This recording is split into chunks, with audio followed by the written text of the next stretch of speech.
حضرت انس بن مالک رضی اللہ عنہ سے روایت ہے کہ رسول اللہ صلی اللہ علیہ وآلہ وسلم نے ارشاد فرمایا، مجھے اللہ کی راہ میں ایسا ڈرایا گیا کہ اس طرح کسی کو نہیں ڈرایا گیا، اور اللہ کی راہ میں مجھے ایسی تکلیفیں پہنچائی گئی ہیں کہ اس طرح کسی کو نہیں پہنچائی گئی۔ مجھ پر مسلسل 3 دن اور 3 راتیں گزر جاتی، اور میرے اور بلال کے لیے کوئی کھانا نہیں ہوتا کہ جسے کوئی جان والا کھائے، سوائے تھوڑی سی چیز کے جسے بلال اپنی بغل میں چھپا لیتے تھے۔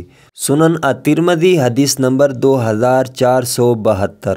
حضرت حارثہ بن مدرب رضی اللہ عنہ فرماتے ہیں کہ ہم حضرت خباب رضی اللہ عنہ کے پاس ان کی عیادت کرنے کے لیے آئے۔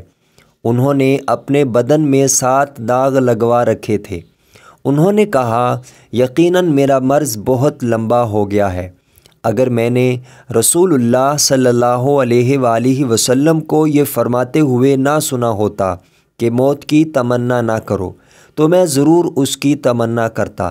اور آپ صلی اللہ علیہ وآلہ وسلم نے ارشاد فرمایا، آدمی کو ہر خرچ میں ثواب ملتا ہے سوائے مٹی میں خرچ کرنے کے، یا فرمایا گھر بنانے میں۔